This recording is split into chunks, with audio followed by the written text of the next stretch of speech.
kita sambung episode berikutnya. Setelah kita ngadem dengan es teler di es telernya Mbak Yayu yang cantik jelita, terus kita lanjut masuk di jalur yang dinamakan Kali Kondong. Kenapa disebut Kali Kondong? Mungkin teman-teman yang namanya anak-anak teman-teman trail ini kan seneng selengean, gojekan dan sebagainya. Mungkin karena dulu mungkin banyak sampah ya, yang menumpuk di jalur ini, kayak pampers itu wajar lah, namanya juga sungai ya, pada buang sembarangan gitu ya, yang sering istilahnya kenapa wajar, jadi bukan sudah menjadi rahasia umum lah istilahnya seperti itu ya. Kalau di sungai-sungai itu, aliran sungai itu pasti ada yang namanya sampah seperti pampers, bahkan ya itu tadi alat kontrasepsi dan sebagainya lah. Makanya ini disebut dengan jalur Kali Kondong. Wah, gitu. Historicalnya mungkin gitu ya.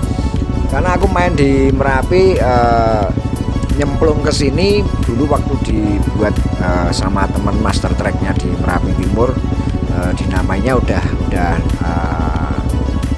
jalurnya udah itu gitu ya. Jadi ya mungkin historisnya mungkin seperti itu. Jadi mungkin banyak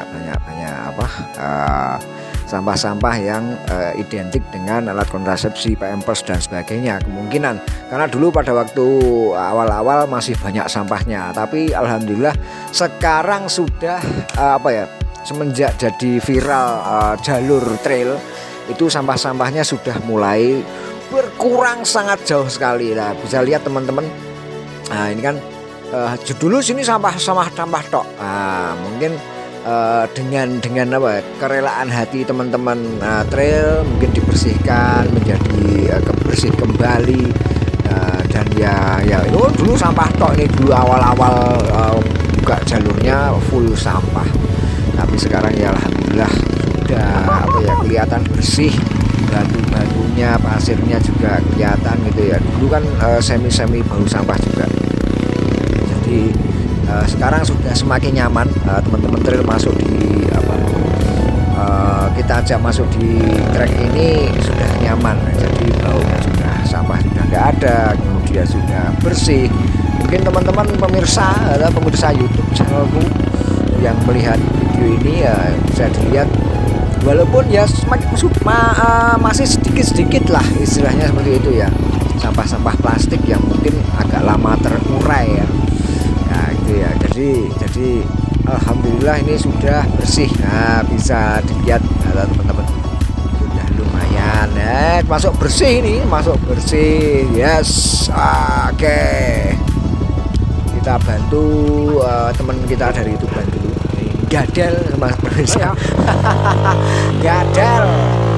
Oke. Ya. Oke. Yes.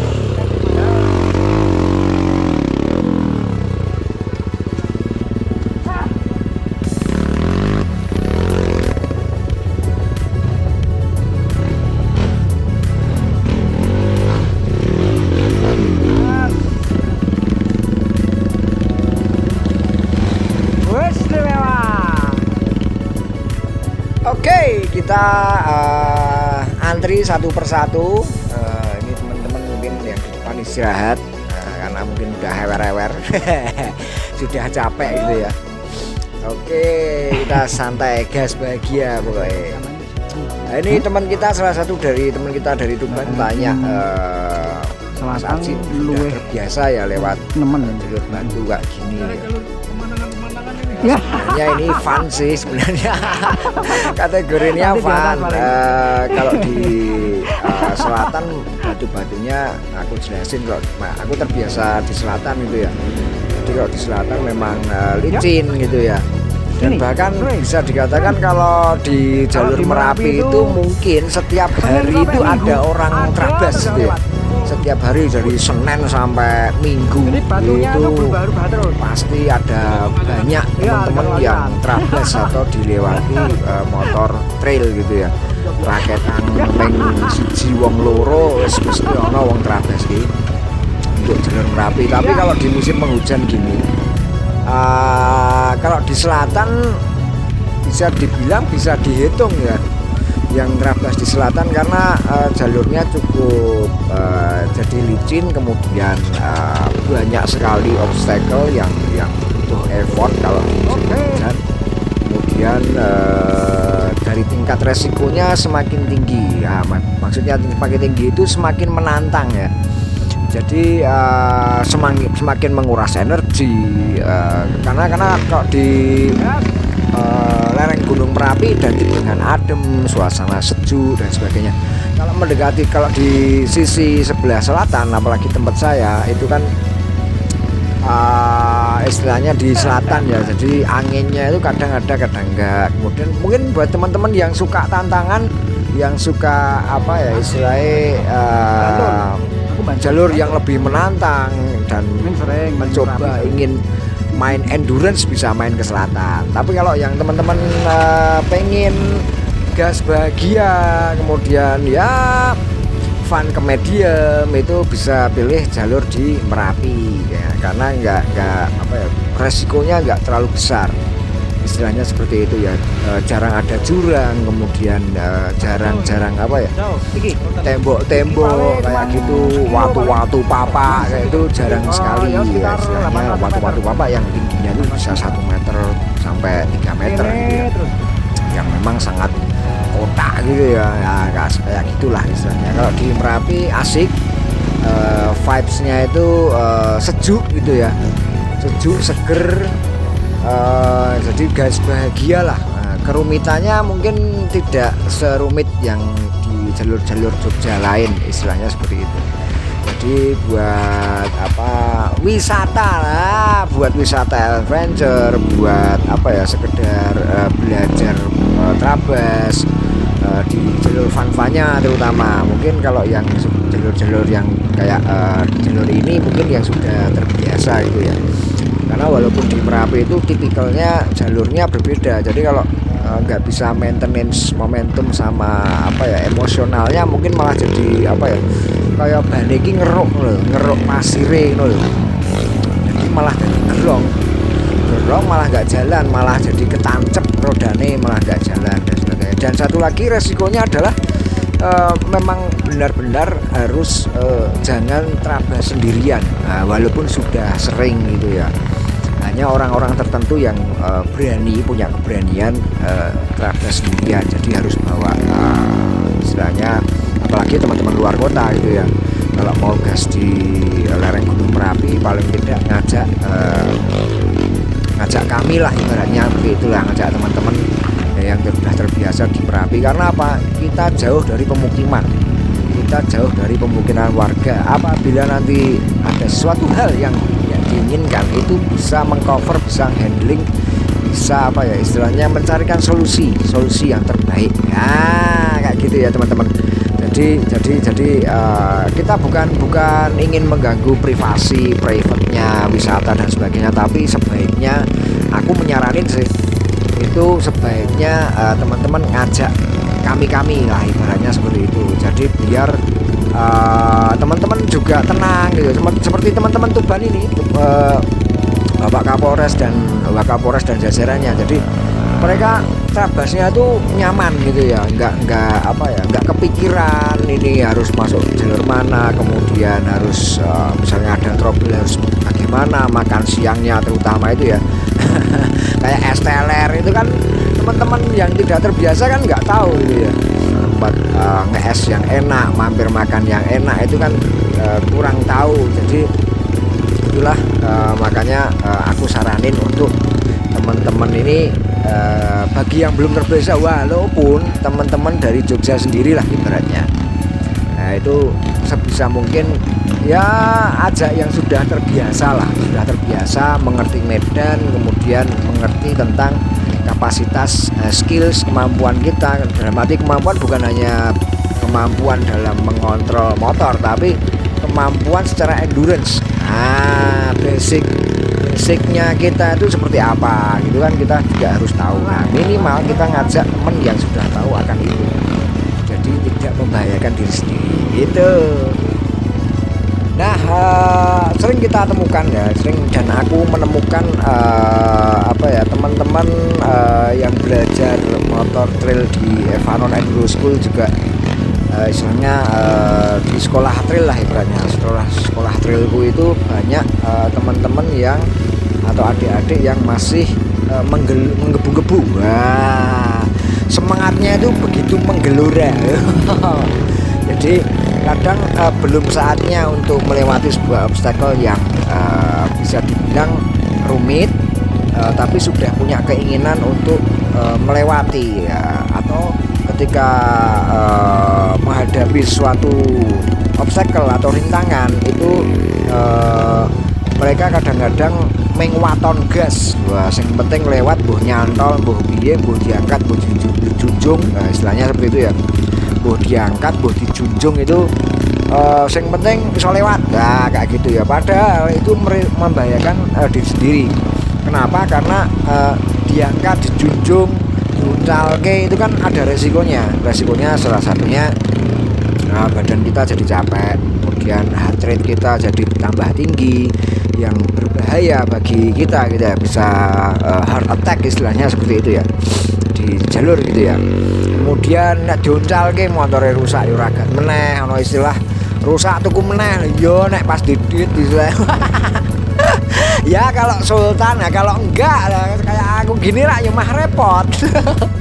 Gitu ya teman-teman. Jadi kita harus pandai-pandai mengelola emosional. Jadi kalau teman-teman yang belajar di Evanon Enduro School pasti ada tahapannya. Jadi kayak melewati batu-batu kayak gini, kemudian di jalur-jalur istilahnya kalau di sini dinamakan overlock ya. Overlock. Jadi istilahnya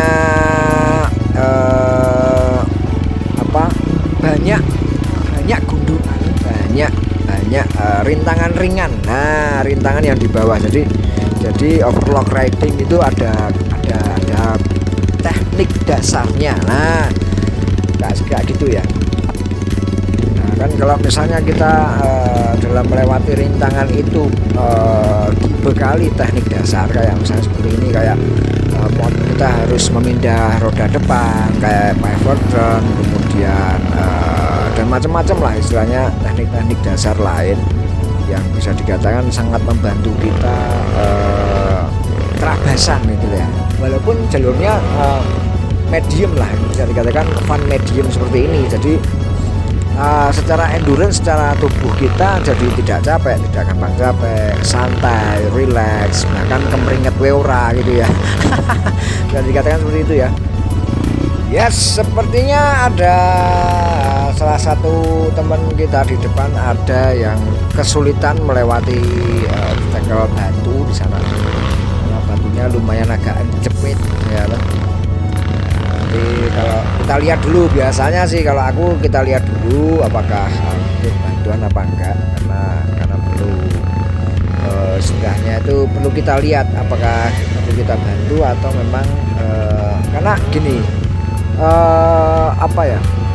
perasaan melewati sebuah rintangan itu kalau bisa dilakukan atau bisa lewat atas keberhasilan usaha sendiri, itu rasanya seneng banget. Nah, makanya kalau aku biasanya walaupun aku jadi sweeper itu aku tunggu dulu ketika teman-teman sudah melambaikan tangan atau bilang kalau butuh bantuan dan sebagainya, baru aku bantu. Nah, kayak ini nih, ini udah jatuh, nah baru aku bantu. Karena itu yang akan menjadi sebuah cerita, itu akan menjadi sebuah kepuasan, menjadi sebuah kebanggaan dan sebagainya. Jadi biar istilahnya puas gitu ya. Aku jadi tidak mengganggu keasikan teman-teman gitu ya. Itu kan kalau belum biasa memang susah. Ini setelah aku pakai coba kita lihat setelah aku naikin itu apakah mudah, butuh effort yang war atau kesulitan atau bagaimana, nanti kita lihat. Oke, apakah terlalu mudah untukku ya gitu.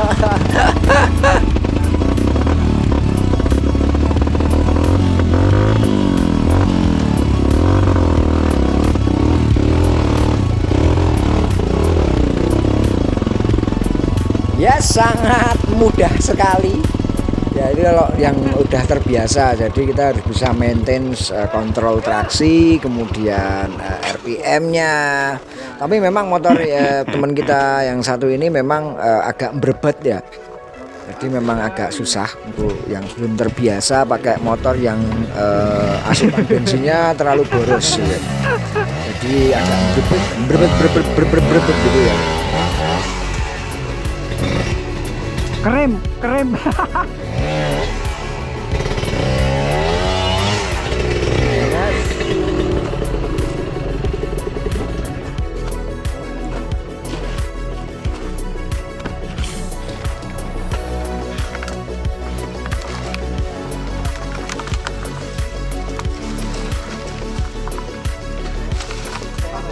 Hah?